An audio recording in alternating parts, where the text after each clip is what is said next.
Le didgeridoo est quand même un instrument qui a 20 000 ans. Ça veut dire que c'est le plus ancien instrument musical Oui, le plus ancien instrument avant avant. les instruments qui se soufflent, Ah, oui, comme les trompettes et tout ça. Lui, c'est Ok. le plus vieil instrument avant du monde, pour l'instant. Moi, je trouve de jouer le didgeridoo, ça me connecte avec la terre.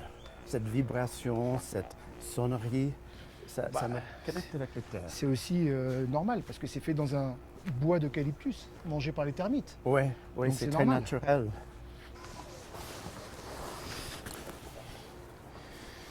Quelle belle vue de la ville de Fribourg. Ah, c'est magnifique. C'est Hein. un magnifique Franchement, endroit c'est- ici. C'est une vieille ville, hein. Oui, c'est très ancien. Mais le didgeridoo est plus vieux. Le didgeridoo, c'est plus vieux, oui, c'est juste. Tu as commencé le didgeridoo quand? J'ai découvert l'instrument en 1995, en Alors, Australie. Je suis 30. parti pour un an en Australie. Et arrivé là-bas, le premier jour, j'ai rencontré le didgeridoo, j'ai entendu le son. Je rentrais dans un backpackers. Backpackers, c'est un Ouais. hôtel, une auberge de jeunesse. J'ai entendu ce son-là. Et ça m'a vraiment étonné, ça a résonné, mais j'ai pas vu le joueur, j'ai pas vu la personne qui jouait. Et par contre, ce que j'ai fait, c'est que j'ai demandé à l'accueil, je leur ai dit, j'ai pris ma chambre d'abord, le dorme, un dortoir. Et puis j'ai demandé aussi, après, j'ai dit, mais dis-moi, le son que j'ai entendu là, c'est quoi? Oui. Et la femme me répond, ah, ça, c'est un didgeridoo. Je dis, un quoi? Un didgeridoo? Ça m'a impressionné. J'ai été impressionné. Après, je ne savais pas ce que c'était. Je me suis demandé si c'était un synthétiseur. Il y avait Ouais. un son énorme, quoi. Donc, je ne savais pas. Et donc, après, du coup, je lui dis, mais un quoi? Donc, elle me dit, un didgeridoo. Je dis, c'est quoi? Elle me dit, tu sais, c'est les instruments que jouent les aborigènes. Et moi, je lui dis, les quoi? Elle dit, les aborigènes. Mais les aborigènes, non, ils disent pas didgeridoo. Oui, tout à fait. Ils ont plusieurs noms. Il y a C'est le les- yidaki, le moulou. C'est les anglophones qui ont donné cet nom, parce que ça semble didgeridoo. Oui, pendant la colonialisation, bien Oui, sûr, tout à fait. oui. Ouais. Mais c'est Yadaki, Magou, il a plusieurs noms. Moulou, il y a plein de noms. Ouais. Après, il faut savoir que le didgeridoo se joue que dans la partie nord de l'Australie. À l'origine, on parle bien des origines Oui, de l'instrument. oui. Ok. Parce que dans la partie nord de l'Australie, les eucalyptus, parce que c'est fait dans un bois d'eucalyptus, je vais te montrer, tu vas voir. C'est là qu'ils ont la symbiose entre les termites et le eucalyptus. Exactement, Et tu vas voir. c'est les termites qui vident l'arbre vivant, qui donne cette trou. Donc ils coupent l'arbre, ils nettoient un peu et ils mettent un embouchure de cire normalement. À l'origine, oui, ils mettaient Et de la ça cire donne, d'abeille. ça Cire donne d'abeille. l'instrument. Exactement. Et donc cet arbre est mangé pendant que l'arbre est vivant. Oui, oui. Donc vois, c'est les un termites mangent le cœur de l'arbre. C'est une symbiose entre les Voilà. deux. Et du coup, ce qui est intéressant, c'est que, après, ils vont pouvoir souffler dedans, le faire vibrer, et ils vont surtout s'en servir pour faire des cérémoniales, qu'on Ouais. appelle les corroborés. Ouais. C'est pour rendre hommage aux naissances, aux mariages, aux morts, célébrer le passage de l'adolescence à l'adulte, Ouais. tu vois, par des cérémonies. Tout est vraiment bien calibré, précis, avec des rythmiques très précises. Oui. Tu et vois? les danses et les clapsticks, le Exactement. chant avec... ça raconte une histoire, en effet. Tout à souvent. fait, ouais, Ouais. tout à fait. C'est leur histoire, des fois, qu'ils racontent. Oui, puis ils Avec ont les aussi quand même une philosophie très animiste. Il va y avoir, ils vont faire par exemple la danse du crocodile, la danse du kangourou. C'est Oui. toujours en hommage à la terre. Ils imitent les sons des animaux. Oui, tout à fait. Oui. Et tu as commencé le didgeridoo là-bas? Tout de suite. Le Tout de premier suite. jour, je suis allé m'en acheter un. Et quand j'ai soufflé dedans, je suis allé dans un petit shop, Oui. un petit magasin là-bas. Et j'ai essayé et le son, alors c'était un son vraiment pas beau, hein. Mais première c'était fois. un beau son qui est sorti, enfin un son qui est sorti en tout cas. Et dès la deuxième fois où j'ai essayé, il y a vraiment quelque chose qui s'est, je sais pas, ça fait vibrer toutes les cellules de mon corps Oui. et je savais que ma vie changerait, quoi. Enfin, je savais pas comment, mais Tu en tout cas, sentais ça. j'ai vraiment fait une belle rencontre. Moi, j'ai commencé parce que j'avais l'apnée de sommeil et j'ai dormi 5 ans avec une machine qui m'a forcé de respirer quand je suis arrêté. Et j'ai lu une étude qui disait que le didgeridoo peut diminuer l'apnée de sommeil. Oui. Donc, j'ai prêté un didgeridoo d'un ami, par hasard, qui avait acheté en Australie. Et je suis commencé avec l'Internet de comprendre comment tu fais un bourdon d'abord. Et après ça, c'est là que j'ai rencontré tes vidéos, D'accord. comment tu fais la fameuse respiration circulaire. Ok. Là, ça m'a pris longtemps pour apprendre. Bah, parce que l'apnée du sommeil, c'est simple.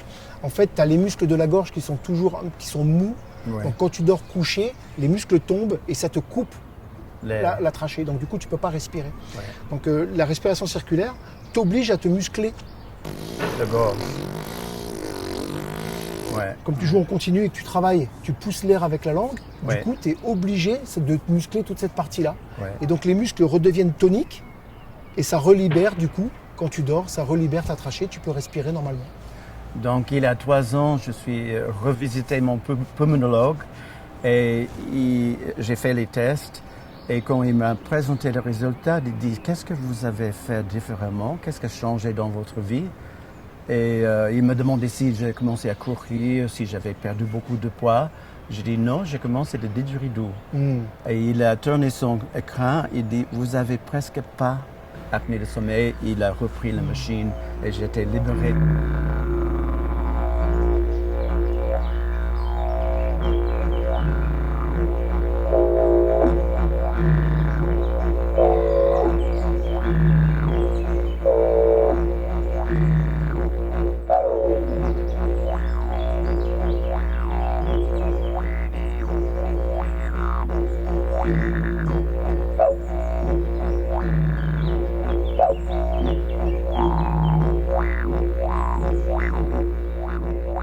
Je suis devenu passionné de cette vibration de le corps, d'avoir les challenges de pouvoir apprendre la respiration circulaire pour que je puisse jouer constamment. Voilà, j'ai joué beaucoup et c'est ça qui m'a... J'ai acheté plusieurs didgeridoo, ils ont des différentes notes, différentes sensations.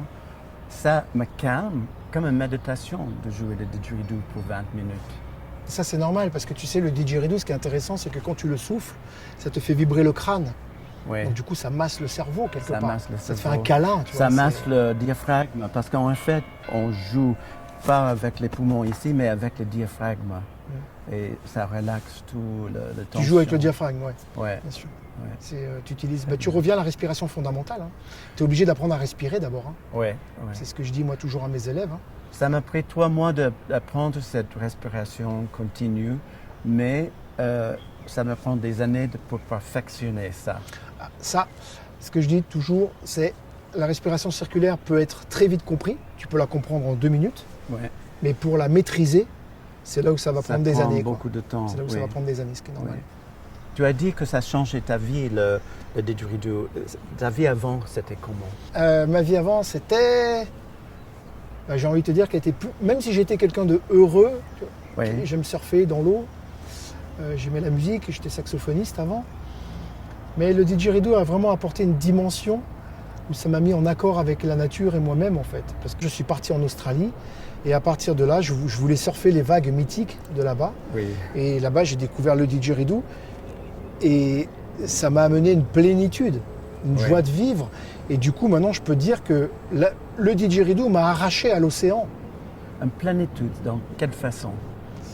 Quand tu le joues, déjà quand tu l'écoutes, tu as vu, ça nous touche. Il y a une vibration, c'est basse, c'est très proche du saxophone, de la voix humaine ou des vieux synthétiseurs, tu sais. Bon, ils sont très graves, tu vois. Vibration terrestre, tu vois. Il y a plein de points en commun avec les sons qui nous entourent et le didgeridoo. Et ce qui est intéressant, c'est que ça m'a mis vraiment sur une sphère, mais avec un bel objectif, de le faire découvrir déjà aux gens, de leur faire éprouver la joie que j'ai eue quand j'ai rencontré cet instrument.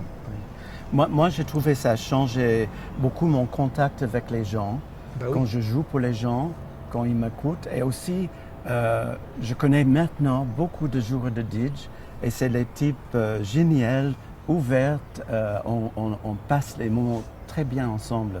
Donc c'est le contact humain qui a changé dans ma vie. Mais surtout, ce qui est intéressant, c'est que quand tu es... Moi, quand je pose la question aux gens qui jouent du didgeridoo, comment tu as rencontré le didgeridoo, le point en commun, peu importe la forme, c'est-à-dire que je l'ai rencontré en Australie ou toi ici, ou dans la rue, ou moi dans la montagne, on s'en fiche. Ce qui est important, c'est que les gens qui ont rencontré le didgeridoo, qui se sont mis à jouer, ce sont des gens qui avaient besoin d'un changement dans leur vie. Ah oui. C'est ça le point commun de tous ces gens. Aujourd'hui, jusqu'à aujourd'hui, j'ai eu des milliers d'élèves et tous ont ce point en commun. C'est que tous ont voulu changer quelque chose dans leur vie.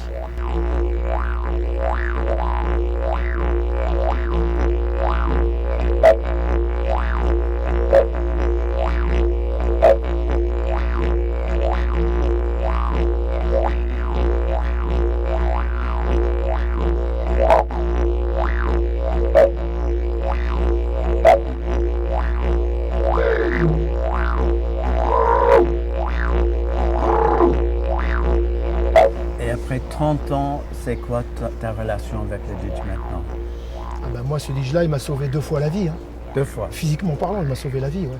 Une grosse dépression, ça m'a permis vraiment, au lieu de me tuer, au lieu de me jeter par la fenêtre, c'est mieux de jouer du didgeridoo quand même. Et puis de s'attacher, ça m'a mis les pieds sur terre, vraiment quoi.